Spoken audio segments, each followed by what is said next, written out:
শানে মোহাম্মদ শাহে মদিনা এলেন এ ত্রিভুবনে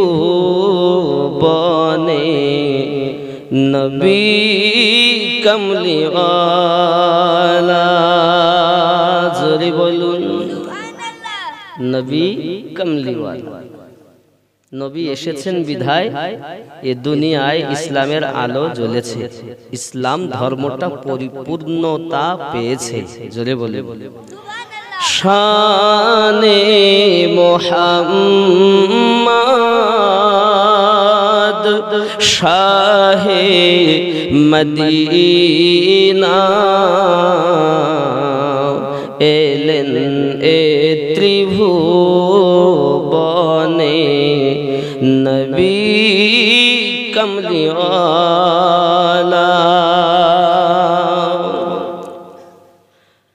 কলেমা নিয়ে গেলেন নবীজি ইহুদিদের কাছে, পাথর মেরে তাড়িয়ে দিল দয়ার নবীকে। কলেমা নিয়ে গেলেন নবীজি ইহুদিদের কাছে, পাথর মেরে তাড়িয়ে দিল দয়ার নবীকে। মদিনায় আসিয়া নবীজি মদিনায় আসিয়া নবীজি করিলেন উজালা, তিনি তো মোহাম্মদ নবী কমলিওয়ালা। জোরে বলুন, আরো জোরে বলুন। আমার নবী আপনার নবী কলেমা নিয়ে গেলেন, পাথর খেলেন। দিনের কলেমা নিয়ে নবীজি মক্কা নগরে গেলেন। দিনের কলেমা নিয়ে নবীজি মক্কা নগরে গেলেন। মানবেরি মনের দারি নূরের বাতি জ্বালাইলেন। জোরে কর, এই মনে যদি আলো না জ্বলে এ দেহের কোনো মূল্য নাই। মানবেরি মনের দারি নূরের বাতি জ্বালাইলেন।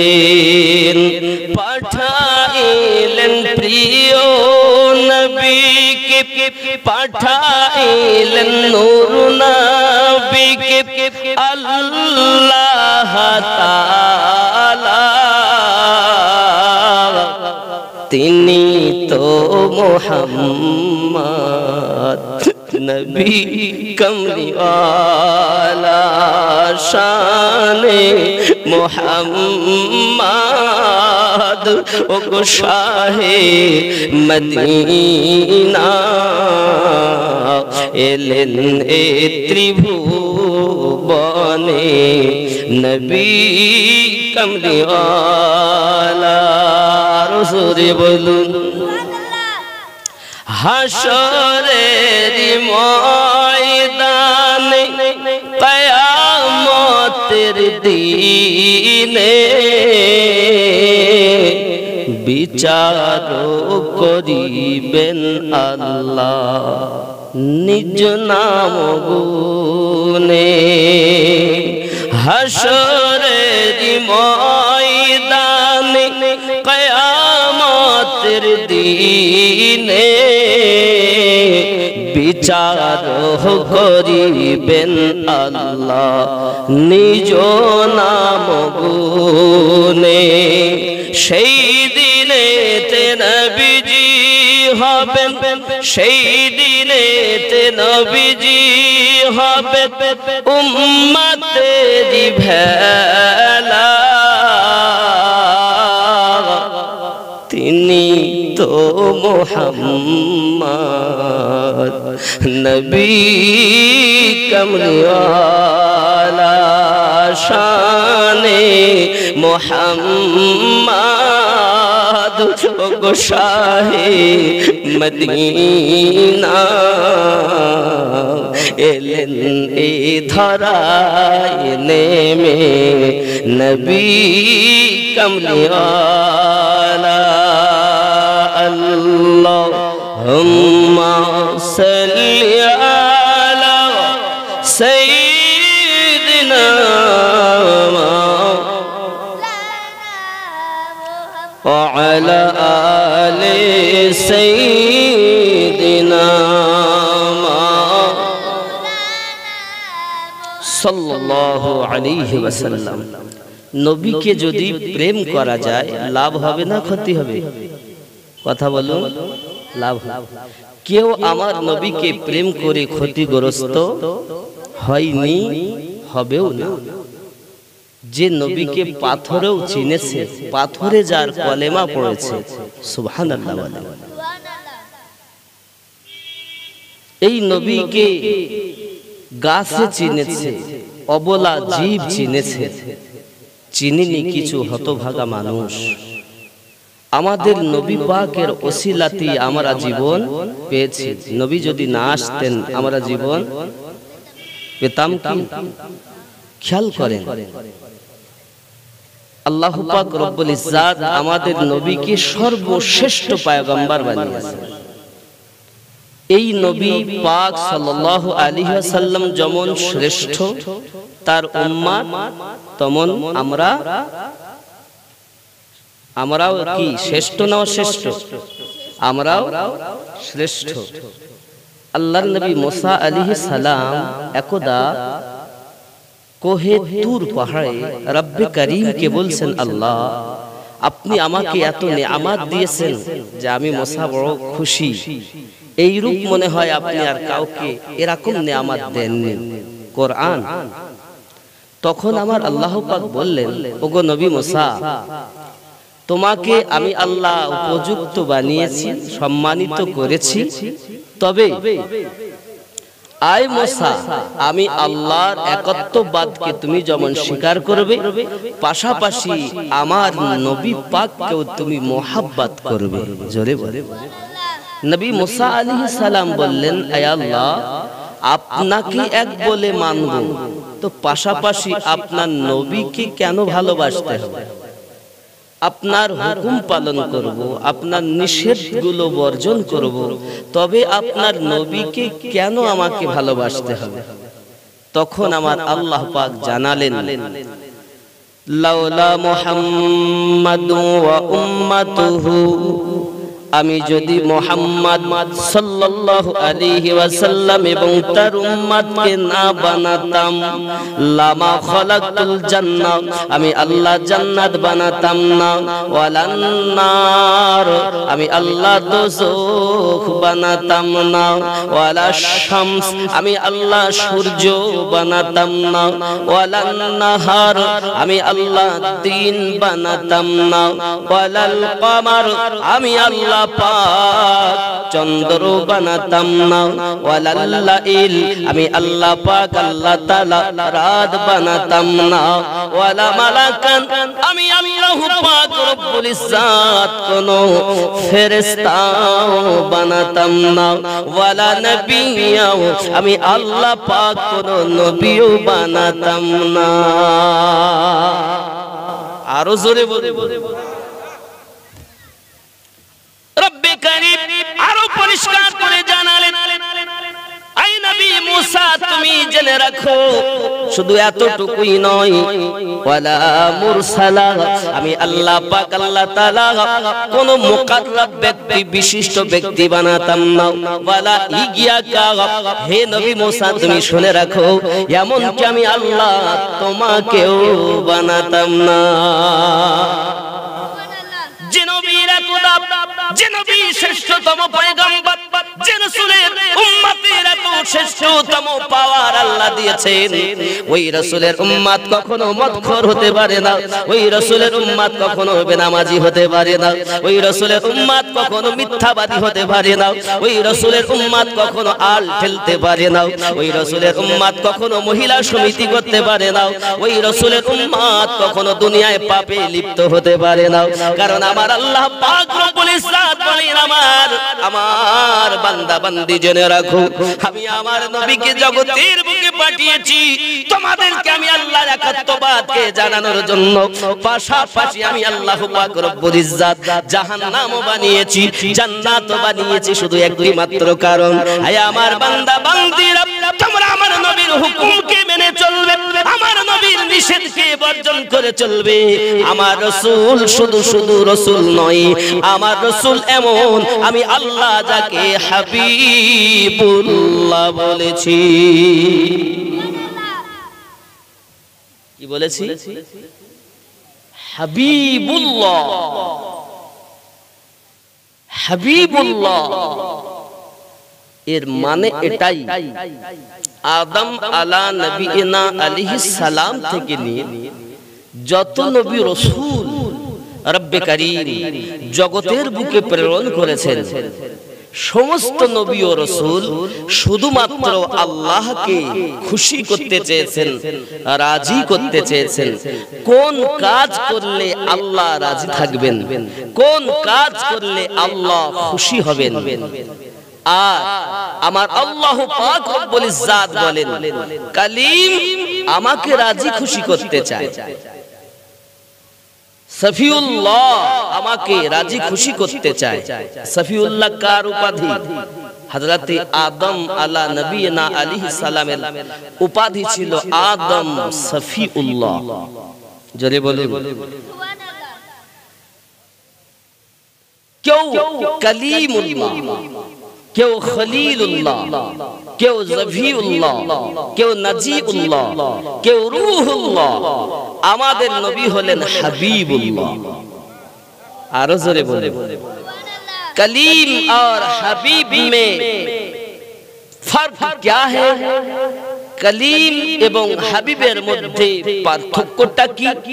এটাই, কলিম আল্লাহকে রাজি করতে চান, আর হাবিব উনি যার রাজিতে, যার খুশিতে স্বয়ং আল্লাহ রাজি ও খুশি হয়ে যান। তো আমাদের নবী রাজি খুশি, তো আল্লাহ রাজি খুশি। আরো জোরে, কত দাম আমাদের নবী, কত দাম আমাদের রাসূলের। কে দিয়েছেন? কে দিয়েছেন? আল্লাহ দিয়েছেন। জনাব করিম মুসা আলাইহিস সালামকে উপদেশ দিলেন আমার নবীর প্রেম মোহাব্বত করার জন্য। বাবা, ওই আল্লাহ পাক রব্বুল ইজ্জত আমাদেরকে আদেশ করেছেন কোরআন মাজিদের মধ্যে, কুল ইন কুনতুম তুহিব্বুনাল্লাহ ফাত্তাবিউনি ইউহিব্বুকুমুল্লাহ। জোরে বলুন সুবহানাল্লাহ। ওয়া ইয়াগফিরু লাকুম যুনুবাকুম আল্লাহু গফুরুর রহিম। জোরে কোন সুবহানাল্লাহ। আমার আল্লাহ বলেন, কুল ইন কুনতুম তুহিব্বুনাল্লাহ, হাবিব আপনি বলে দিন, কেউ যদি আমি আল্লাহকে মোহাব্বত করতে চাই, তুহিব্বুনাল্লাহ আমি আল্লাহকে ভালোবাসতে চাই, ফাত্তাবিউনি সে যেন আপনার ইত্তেবা করে, ওয়া ইয়াগফিরু লাকুম যুনুবাকুম আল্লাহু গফুরুর রহিম। আর যারা আপনার অনুসরণ করবে, আপনার ইত্তেবা করবে, আমি আল্লাহ পাক রব্বুল ইজ্জত ওয়া ইয়াগফিরু লাকুম আমি আল্লাহ পাক তাকে maaf করে দেব। আরো জোরে বলে, ওয়া ইয়াগফিরু লাকুম যুনুবাকুম আল্লাহু গফুরুর রহিম। জোরে বলুন যে নবীর রাজিতে, যে নবীর খুশিতে স্বয়ং রব্বে কারীম খুশি। অপর জায়গায় আল্লাহ পাক রব্বুল ইজ্জাত স্পষ্ট করে জানালেন, মাইয়াতির রাসূল ফাকাদ আতা আল্লাহ। যে ব্যক্তি পৃথিবীর জমিনে নবীর ইত্তেবা করলো, সে নবীর করলো না, বরং তো আমি আল্লাহর ইত্তেবা করলো। যারা শুধু আল্লাহ আল্লাহ আল্লাহ করে, প্রকৃত বাবা আল্লাহ ওয়ালা নয়। যারা নবী নবী করে, তারাই প্রকৃত আল্লাহ ওয়ালা নবী ওয়ালা। কথা কি বোঝা যাচ্ছে? কেন আপনার ভিতরে প্রশ্ন জাগতে পারে, হুজুর এই কেমন কথা? আল্লাহ ওয়াহদানিয়াত, এক আল্লাহকে মানা, এটা হলো ওয়াহদানিয়াত। ওয়াহদানিয়াত বলতে একত্ববাদ। কি এটা? লা ইলাহা ইল্লাল্লাহ, এটা কি? একত্ববাদ। আর মুহাম্মাদুর রাসূলুল্লাহ সাল্লাল্লাহু আলাইহি ওয়াসাল্লাম, এটি হলো রিসালাত। রিসালাত ও ওয়াহদানিয়াত, এই দুটো মিলেই হলো ঈমানের মজবুতিয়াত। জোরে বলে, রিসালাত নেই তুমি মুমিন নও। কি রিসালাত নেই মানে মুমিন নয়? হুজুর আপনার কথা কেমন? আমরা তো নারায়ে তাকবীর নারায়ে তাকবীর করি, নারায়ে রিসালাত তো বলি না। তার মানে আপনি সঠিক ঈমানদার পরিচয় দিতে পারেন। মুখে হয়তো আপনি বলছেন না, কিন্তু অন্তর থেকে যদি রাসূলকে মানার দুটো জিনিস, এই যে ইকরারুম বিল লিসান ওয়া তাসদীকুম বিল কলব, জবান দিয়ে ইকরার করা আর দিল থেকে তাসদীক করার নাম হলো ঈমানদার। জোরে বলুন। ইকরার জবান দিয়ে পড়া আর দিল থেকে তাসদীক করা। তাহলে মুখে পড়া একরকম, আর দিল থেকে মেনে নেওয়া তার দাম বেশি না মুখে পড়া তার দাম বেশি? কথা বলেন। দিল থেকে মেনে নেবে যেটা, সেটাই হলো বেশি গ্রহণযোগ্য, ঠিক কিনা বলেন? বন্ধুরে আমার, সহিহ বুখারী কিতাবুল ঈমান হাদিস নাম্বার 15, আনাস বিন মালিক রাদিয়াল্লাহু তাআলা আনহু হাদিসটি বর্ণনা করছেন, লা ইউমিনু আহাদুকুম হাত্তা আকুনা হাব্বা ইলাইহি মিন ওয়ালিদিহি ওয়া ওয়ালাদিহি ওয়ান নাসি আজমাইন। সুবহানাল্লাহ। লা ইউমিনু হতে পারবে না তুমি ঈমানদার, হাত্তা কুনা হাব্বা ইলাইহি, ততক্ষণ পর্যন্ত তুমি ঈমানদার হতে পারবে না যতক্ষণ আহাব্বা ইলাইহি মিন ওয়ালিদিহি, তোমার পিতা থেকে বেশি প্রেম না করবে। জোরে বলুন। বাপকে বেশি ভালোবাসো, মাকে বেশি ভালোবাসো। সহিহ বুখারী কিতাবুল ঈমানের 15 নম্বর হাদিসে আনাস বিন মালিক রাদিয়াল্লাহু তাআলা এই হাদিসটি বলছেন, যে কথা আমার আল্লাহ বলেন কোরআন মাজিদে, যে আমি আল্লাহকে রাজি করতে চাইলে নবীর পয়রবি করো, ওটাই সহিহ বুখারীর 15 নম্বর হাদিসে বলা হচ্ছে, তুমি তোমার বাপ মায়ের থেকে বেশি মোহাব্বত করো। জোরে বলে।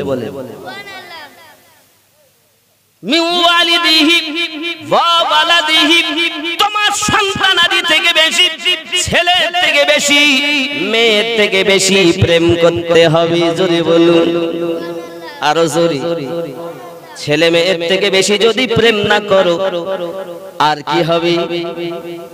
আমার নবী সাল্লাল্লাহু আলাইহি ওয়াসাল্লাম প্যারা জবানে বলেছেন, দুনিয়ার সমস্ত মানুষ তোমার আত্মীয় স্বজন, শ্বশুর শাশুড়ি, পিতা মাতা, সন্তানাদি, দুনিয়ার সমস্ত মানুষের থেকে বেশি আমি নবীকে যদি প্রেম না করতে পারো, লা ইউমিনু, তোমরা মুমিন ও মুমিনা হতে পারবে না।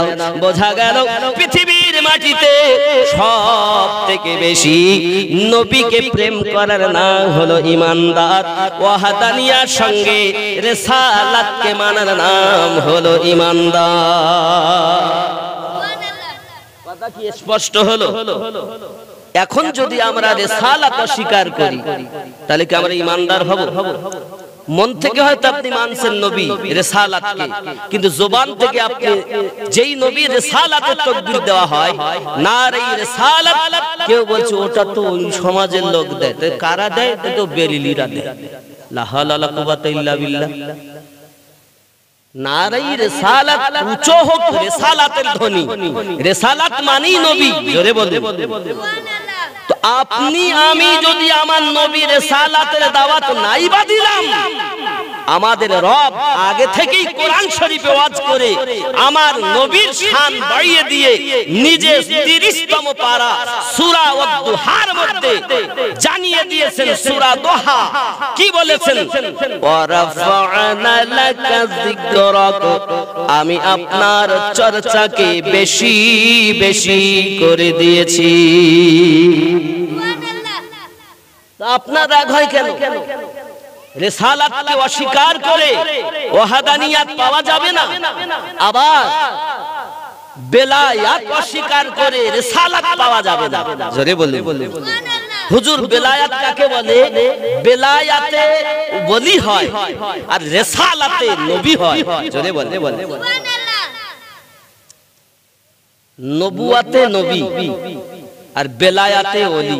জোরে বলে আল্লাহ যাদের নবুয়াত দিয়েছেন তারা হলেন নবীগণ, আর সকল নবীর মধ্যে আমাদের নবী, জোরে বলুন, শ্রেষ্ঠ। আর সকল আউলিয়াদের মধ্যে পৃথিবীতে গাউসে আজম হলেন শ্রেষ্ঠ। জোরে বলে কথা কি বোঝা যাচ্ছে? এজন্য আমি গজলে বলেছি, দেখবেন, শুনে দেখবেন, আল্লাহর ওলি ছাড়া নবী পাবি না রে দিওয়ানা, আল্লাহর ওলি ছাড়া নবী পাবি না। তার আগে আমি এই জিনিসটা বোঝানোর জন্য আরেকটুখানি পিছিয়ে যাই। দেখেন, আমার হুজুর শাহ আলিমউদ্দিন নকশবন্দি রহমাতুল্লাহ আলাইহি একটি কথা লিখছেন, মন হও আলেম, হও কারি হাফেজ। খেয়াল করেন, মন হও আলেম, কারি হাফেজ। হও রে তুমি বড় মাওলানা, তোমার মনের কালি না ঘুচালে মানুষ হতে পারবে না। সুবহানাল্লাহ। কথা কি বুঝতে পারছেন বাংলা কথা? মুখে মনে বিভাগ ছাড়ো, পথ বুঝে ভাই গমন করো।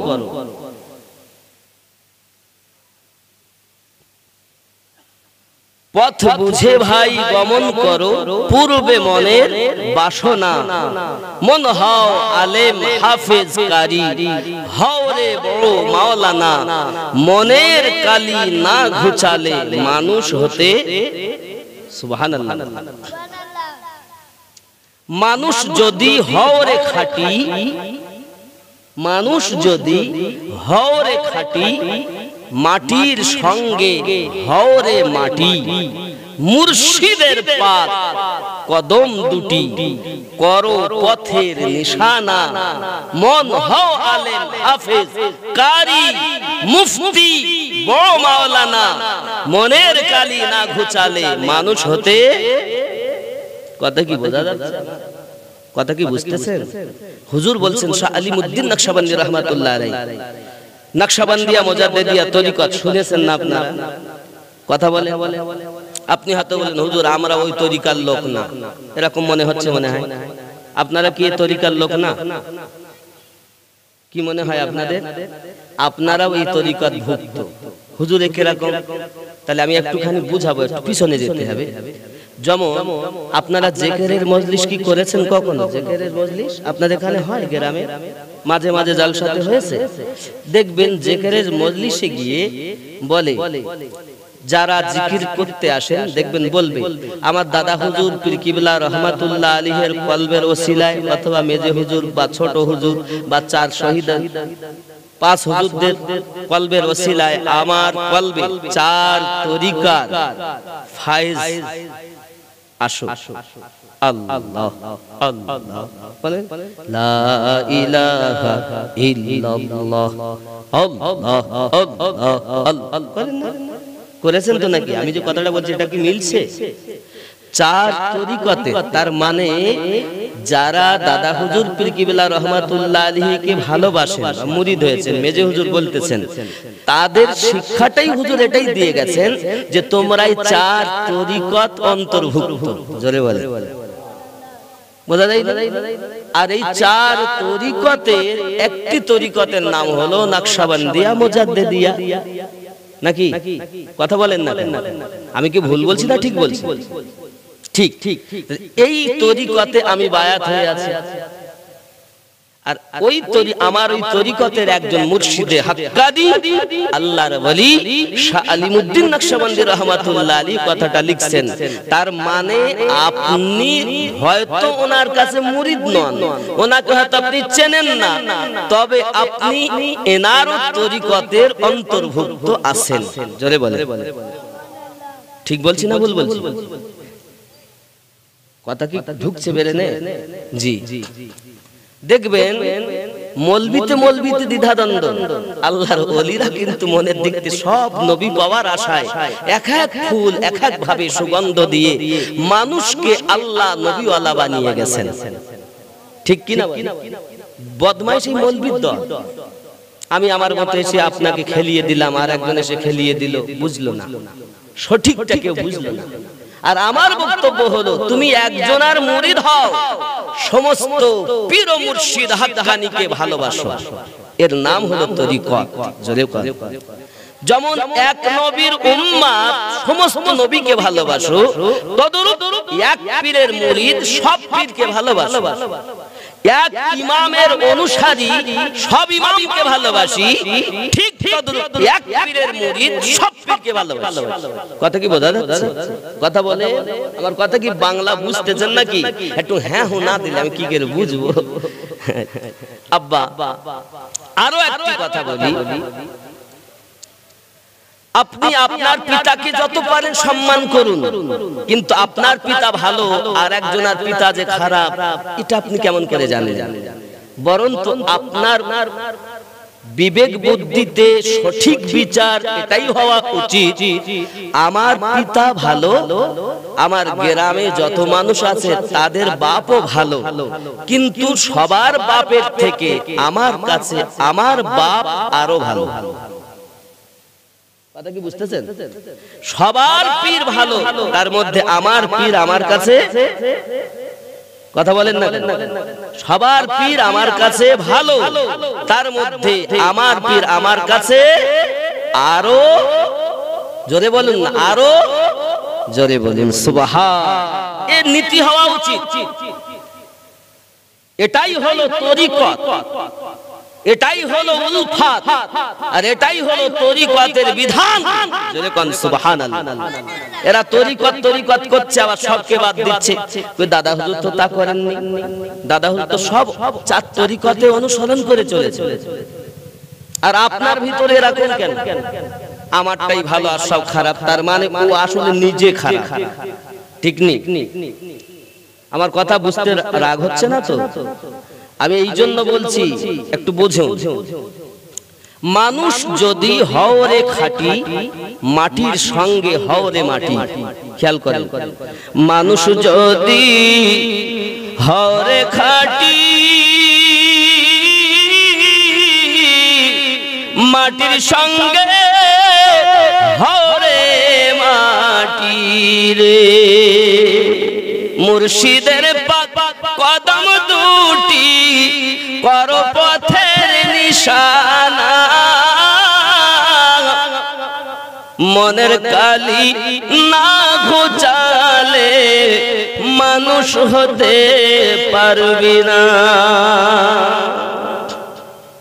খেয়াল করেন বাবা, পৃথিবীর মাটিতে আমাদের বোঝা দরকার অনেক কথা, আমি আর সব বলবো না, অল্পতেই বুঝে নেন। তাহলে আমাদের ভিতরও ভালো করতে হবে, ওপরও না ভিতর ময়লা থাকবে আর ওপরে ভালো থাকবে, পরিষ্কার চকচকে কাপড় চোপড় টুপি জামা ভালো আর ভিতরে ময়লা, তার মানে মাকাল ফল। মাকাল ফল বোঝেন তো নাকি? মাকাল ফল দেখছেন না? মাকাল ফল এ হলে কি আল্লাহ নবী পাওয়া যাবে গো? নবী পেতে গেলে আপনার ওপরটাও ভালো করা দরকার, ভিতরটাও। সুবহানাল্লাহ। আব্বাজি আমার সোনা মানিকেরা, নবী সাল্লাল্লাহু আলাইহি ওয়াসাল্লাম হাদিস শরীফের মধ্যে বলেছেন, আপনার কিনা জানের থেকে বেশি, এমন কি পিতামাতা থেকে বেশি, সন্তান থেকে বেশি, যত মানুষ দুনিয়াতে আছে সবার থেকে বেশি আমি নবীকে ভালোবাসো। আর আমি নবীকে যদি ভালোবাসো, আমি নবীর যদি তোমরা ইত্তেবা করো, স্বয়ং আল্লাহ পাক ওয়াজ করে বলছেন, মাইয়াতির রাসূল ফাকাদ আতা আল্লাহ, যে ব্যক্তি নবীর পায়রবি করলো সে ব্যক্তি নবীর নয়, আমি আল্লাহর ইতাআত করেছে। নবী মানলে আল্লাহ মানা হয়, কিন্তু আল্লাহ মানলে নবী মানা। নবী মানা, নবী মানলেই আল্লাহ মানা হবে, ঠিক না ভুল? কোরআনের কথা, মাইয়াতির রাসূল ফাকাদ আল্লাহ। আরে আমার সোনা মানিকেরা, বোঝা গেল নবীকে মানলেই আল্লাহ মানা হয়। আমরা পরিষ্কার ভাবে জানি নবী যেদিকে আমরা সেদিকে। কেন? মানলে আপনি সাহাবীদের সঙ্গে আপনি মিলাবেন নিজের জীবনটাও, আমিনুদ্দিনের সঙ্গে জীবন মিলাবেন না বাবা। সর্বপ্রথম জীবনটা দেখবেন সাহাবী রাসূলদের সঙ্গে মিল হচ্ছে কিনা। তাহলে আপনার আমাকে একটু পরীক্ষা করতে হবে, রিসার্চ করতে হবে। চলুন একটুখানি হাদিস দেখি আর একটুখানি আল্লাহর কোরআন শরীফ দেখি। আব্বাজি আমার 38 বছর বয়সে মুসলমান হয়েছেন যিনি, তার নাম হলো হযরত আবু বকর রাদিয়াল্লাহু তাআলা আনহু। আমার নবী থেকে 2 বছরের ছোট যিনি, নাম তার আবু বকর রাদিয়াল্লাহু তাআলা আনহু। আমার নবী জগতের বুকে বলে গিয়েছিলেন, আমার রাসূল বলেছিলেন, 30 বছর দুনিয়ার জমিনে খেলাফত চলবে, 30 বছর পরে রাজতন্ত্র শুরু হয়ে যাবে। হাদিস বলছে, আমি প্রত্যেকটা ব্রেনে ঢুকাবেন, দালালি কথা নয়, দলিলি কথা। আমার নবী পাক সাল্লাল্লাহু আলাইহি ওয়াসাল্লাম ইন্তেকাল করার পরে আবু বকর রাদিয়াল্লাহু তাআলা খলিফা হলেন, 2 বছর খেলাফতি চালালেন। আব্বাজি আমার, তারপরে আমিরুল মুমিনিন ওমর রাদিয়াল্লাহু তাআলা আনহু খেলাফতি করলেন। বাবা 10 বছর খেলাফতি করলেন। বাবা 2 আর 10 12 বছর হলো। উসমান জিন্নুরাইন রাদিয়াল্লাহু তাআলা আনহু খলিফা হলেন। উনি একটানা 12 বছর খেলাফতি করেছেন। তাহলে কত হলো? গণেন, 2 10 12 আর একজনাই 12 বছর। কত বছর হলো? 24 বছর। কত বছর বাকি আছে? 6। 30 এর থেকে 24 বাদ দিলে কত থাকে? 6। খলিফা কয়জন গেল? 3 জন। খলিফা হলেন হযরত আলী রাদিয়াল্লাহু তাআলা আনহু। আব্বা আমার খেলাফতি করলেন 5.5 বছর। 24 আর 5.5 কত হলো? 29.5। বাবা আমার হযরত আলী রাদিয়াল্লাহু তাআলা ইন্তেকালের পর 6 মাস খেলাফতি করলেন হযরত ইমাম হাসান পাক রাদিয়াল্লাহু তাআলা আনহু। জোরে বলুন বাবাজি আমার। তাহলে বোঝা গেল খলিফা কয়জন? খলিফা কয়জন? 5 জন হলো। সাহাবীদের মধ্যে শ্রেষ্ঠ 4 জন, আবু বকর, ওমর, উসমান, আলী। কিন্তু খলিফা হলেন 5 জন। যদি আপনি 4 জন খলিফা বলেন তো আমার নবী পাকের হাদিসকে অস্বীকার করা হয়, আমার নবীর বড় নানু ভাইকে অস্বীকার করা হয়। আমি আমিনুদ্দিন চ্যালেঞ্জ দিয়ে বলি, তুমি দেখো, হাদিস উঠিয়ে দেখো, যদি আর না থাকে আমাকে ধরো, আর যদি থাকে গ্রহণ করো। আমরা জানি 4 জন সাহাবী শ্রেষ্ঠ, কিন্তু খলিফা 5 জন। একজন ইমাম হাসান পাক, জোরে বলে, উনি যখন খলিফা হলেন, আব্বা আমার এলাকায় গন্ডগোল দেখা দিল, রাজতন্ত্র, আব্বা আমার বড় গন্ডগোল হলো, সম্প্রদায়ের মধ্যে মারামারি হলো। এই সম্প্রদায়ের মধ্যে মীমাংসা করেছিলেন যিনি, তার নাম ইমামে হাসানে পাক রাদিয়াল্লাহু তাআলা আনহু। কারণ খলিফা কাকে বানাতে হবে, গন্ডগোল হলো এরকম, খলিফা বানাতে হবে আমিরুল মুমিনিন হযরতে আমিরে মাবিয়া রাদিয়াল্লাহু তাআলা আনহুকে আপনার কিনা বানাতে হবে। কিন্তু বাবা আমার খলিফার যুগ চলে গেছে। রাসূল আমার বললেন 30 বছর খেলাফতি চলবে, আর 30 বছর পর খেলাফত নয়, রাজতন্ত্র হবে। আব্বা আমার 6 মাস যখন খেলাফতি করলেন, আমিরে মাবিয়া রাদিয়াল্লাহু তাআলা আনহুকে আপনার গদিতে বসানো হলো।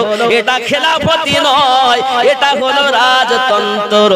খেলাফত আছে হাসান পাকের কাছে। কোথায় কোথায়? এইটাই কি আমরা গলিয়ে ফেলি। আমিরে মাবিয়ার কাছে রাজতন্ত্র ছিল, খেলাফতি ছিল না। খেলাফতি ছিল ইমাম হাসান পাকের কাছে। জোরে কোন শর্তনামা হয়েছিল, শর্তনামা হয়েছিল যে আমিরে মাবিয়ার পরে পরে ইমামে হাসান পাককে খেলাফতি দেওয়া হবে। উনি পুনরায় গদিতে আসবেন এই শর্তের উপরে।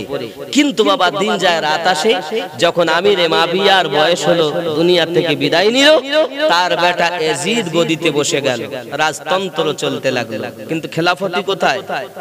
হাসান পাকের কাছে। দেয়নি তারা। ওখানেও তারা রাজতন্ত্র করতে লাগলো, ওখানেও মুরিদ হতে লাগলো, দীক্ষা নিতে লাগলো। পয়সা আছে, টাকা আছে, জোর আছে। ইমাম হাসান পাকের কাছে অত্যাচার, বায়াতনামা পাঠানো হলো, ওরাও বায়াত করে, এখানেও বায়াত হয়। আমরাও যখন মুরিদ হই, হন না? মুরিদ আছেন নাকি এখানে? মেজে হুজুর, ছোট হুজুর, দাদা হুজুর, কেউ বা বসিরহাট হুজুর, কেউ বা বসিরহাট হুজুর খলিফা পানি গোবরা হুজুরের কাছে অনেকে আছে। অনেকে আজমিরি হুজুর, কেউ বা নকশবন্দিয়া মুজাদ্দিদিয়া তরিকত, কেউ বা চিশতিয়া তরিকত, কেউ বা কাদরিয়া তরিকত, কেউ বা সোহরাওয়ার্দিয়া তরিকত। মুরিদ অসুবিধা নেই, চারটি হক। সুবহানাল্লাহ। বাবা এখন রইল খেলাফতি তো হাসান পাকের কাছে, রাজতন্ত্র আমিরে মাবিয়া। আমিরে মাবিয়ার বেটাও ইয়াজিদ এই করতে লাগলো। চলেন এই খেলাফত এখানে, রাজতন্ত্র এখানে থাক। আমি যে কথা বলতে গিয়েছিলাম যে আমাদের জীবনটা সাহাবীদের সঙ্গে মিলাতে হবে, মনে আছে নি? হযরত আবু বকর রাদিয়াল্লাহু তাআলা আনহু আপনার 38 বছরে কলেমা পড়ে ঈমান আনলেন যখন। কিভাবে বাবা আমার ঘটনা অতি লম্বা, ছোট্ট করে বলি। উনি যখন সিরিয়ার মাটিতে আপনার ব্যবসায় গেছেন, ব্যবসায় যাওয়ার পরে একটি স্বপ্ন দেখতেছেন, আকাশের চন্দ্র তার বুকের উপরে চলে এসেছে। জোরে বলুন। আকাশের চন্দ্র তারা হযরত আবু বকর রাদিয়াল্লাহু তাআলা বুকের উপরে এসে উঠে আপনার কিনা নেমে এসেছে। হযরত আবু বকর রাদিয়াল্লাহু তাআলা ছুটলেন একজন স্বপ্নের তাবির করনেওয়ালার কাছে, গিয়ে বলতেছেন, ভাইজান আপনি শুনেছি স্বপ্নের মানে করেন, বলুন। আমি রাতের বেলাতে একটি স্বপ্ন দেখেছি, এই স্বপ্নের মানেটা কি হবে? উনি বলছেন স্বপ্নের মানে হবে এই। তোমার বাড়ি কোথায়? প্রথমেই যেই স্বপ্ন বলেছেন তো বলছেন বাড়ি কোথায়? তা আমার বাড়ি মক্কায়। তোমার নাম কি? আবু বকর। তাই? আহা, আচ্ছা আপনি আশ্চর্য হচ্ছেন কেন? যেমন দেখবেন যদি জানা থাকে কারো কোনো বিষয়, তা আপনি বললে সে কি তুমি এই জিনিসটা করে দাও, ও মানে সব জানে। আবু বকর রাদিয়াল্লাহু তাআলা বলছেন আপনি এমন আশ্চর্য হচ্ছেন কেন? ও ভাইজান, এ স্বপ্ন দুনিয়ার অন্য কোন মানুষ দেখবে না, এ স্বপ্নটা দেখবে একজন মক্কাতে তার বাড়ি, তার বাপের নাম আবু কুহাফা, ছেলেটার নাম হবে আবু বকর। আর ওই ছেলে স্বপ্ন দেখবে এই তারকার চন্দ্র তার বুকের উপরে চলে এসেছে, কোলে করে নিয়েছে।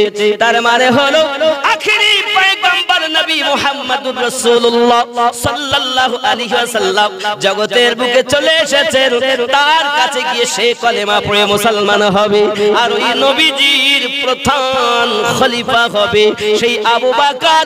এটাই তাওরাতে লেখা আছে বলে আমি আশ্চর্যান্বিত হয়েছি। সুবহানাল্লাহ, জোরে বলুন না সুবহানাল্লাহ। এমন আবু বকর রাদিয়াল্লাহু তাআলা ছুটলেন, সিরিয়া থেকে ব্যবসা করে আমার নবী পাক আসেন মক্কা নগরে চলে গেছেন। জোরে কোন সুবহানাল্লাহ। আমার রাসূল পাকের কাছে যখন গিয়েছেন, গিয়ে দেখছেন নাক নকশা সমস্ত কিছু তো বলেই দিয়েছে ওই স্বপ্নের মানে কারণেওয়ালা, উনি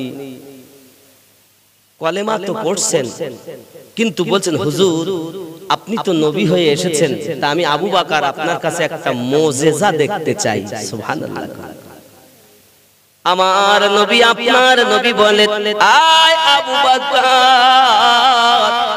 আবু কুহাফার বেটা আবু বকর, শুনে নাও তুমি আমার কাছে মুজিজা দেখতে চাও। ওগো আবু বকর, সিরিয়ার মাটিতে শুয়ে তুমি যে স্বপ্নটা দেখছো এটাই হলো আমার মুজিজা। আবু বকর রাদিয়াল্লাহু তাআলা কদমে পড়ে গেলেন, দরুদি আমি সিরিয়ার মাটিতে রাতের বেলায় স্বপ্ন দেখেছি, আপনি মক্কা নগর থেকে জানলেন কেমন করে? বলে ওগো আবু বকর, তুমি কি মনে করো আমাকে শুধু একজন মানুষ? আমি হলাম আল্লাহর রাসূল। সুবহানাল্লাহ। আরো জোরে চিৎকার করে কন্যা সুবহানাল্লাহ। নারায়ে আমি নারায়ে রিসালাত দেব, আমার নবীর ধ্বনি উচ্চ হোক, নারায়ে রিসালাত। আরো জোরে নারায়ে রিসালাত, নারায়ে তাকবীর। নবী ছাড়া আল্লাহ পাবে না, নবীকে পেতে হলেই নবী পেলেই আল্লাহ পাবে। কথা কি বুঝতেছেন? আমি এই কথা বলি অনেকের ভালো লাগে না, এই হুজুর এই আলাদা আলাদা বলছে। আপনি আপনার বিবেক দিয়ে ভাববেন, আমার কথাগুলো চিন্তা ভাবনা করবেন যে আমি ভুল বলে গেলাম না। কারণ আমরা মৌলবীরা হলাম বড় ব্যবসাদার। আপনাদেরকে যখন পাই, যেমন ফুটবল দেখেছেন না, ফুটবল যার পায়ে যখন যায় সে তখন ইচ্ছা মতো লাথি মারে। তা আমরা বক্তারা লেকচারাররা স্টেজে এসে ইচ্ছা মতো আপনাদেরকে লাথি মারছি। কোন দিক? এদিকে লাথি, ওদিকে লাথি, ও আসে ওর মতো, এ আসে এর মতো। আপনারাই পরেশান হয়ে গেছেন যাব কোন দিকে। ঠিক কিনা বলেন? দোষ আপনাদের নয়, দোষ আমাদের। যে কোন আলেমে দ্বীন স্টেজে আসবে, বক্তব্য দিবে, তার বক্তব্যটা উপর থেকে নিচে পর্যন্ত বিবেক দিয়ে ভাববেন, যদি ঠিক থাকে নিশ্চিত তার কথা গ্রহণযোগ্য। আর তার কথা যদি কোন জায়গায় মিস্টেক হয়, আমার ওই মিস্টেক কথা মানতে রাজি। ঠিক কিনা? কথা কি বুঝতেছেন? আব্বাজি আমার সোনা মানিকেরা, আবু বকর রাদিয়াল্লাহু তাআলা নু আপনাকে কদমে লুটিয়ে বললেন, হুজুর আমাকে কলেমা পড়িয়ে মুসলমান বানিয়ে দেন। আমার নবী আপনার নবী পাক সাল্লাল্লাহু আলাইহি সাল্লাম মুসলমান বানালেন। উনি মুসলমান হয়ে গেলেন 38 বছর বয়সে। বাবা, এমন সময়তে একদিনের ঘটনা বলি, যে কথাটি বলেছি আগে দেখতে হবে জীবনটা আমাদের সাহাবীদের সঙ্গে মিল আছে কিনা। চলুন, যদি আপনি মানতে পারেন আবু বকর হবেন, না মানতে পারেন তো আবু জাহেলের দলে হবেন। চলুন আমরা একটু কোরআন থেকে রিসার্চ করি। আমার আল্লাহ পাক কোরআন শরীফে ওয়াজ করেন, কদ নারা তাকাল্লুবা ওয়াজহিকা ফিস সামাই ফালানুওয়াল্লিয়ান্নাকা কিবলাতান তারদাহা। জোরে বলুন সুবহানাল্লাহ। কিবলা যখন পরিবর্তন হয়, বাইতুল মুকাদ্দাসের দিকে নবী আমার যখন নামাজ পড়ছেন, ইহুদিরা এসে বলল, হুজুর আপনি যদি নবী হন তো আপনার তো কিবলা আলাদা হওয়া দরকার, আমাদের দিকে কেন, আমাদের কিবলার দিকে কেন? তো আমার নবী নামাজ পড়ছেন, 4 রাকাত নামাজের নিয়ত করেছেন। সুবহানাল্লাহ বলেন। কোরআন আল্লাহ ওয়াজ করছেন,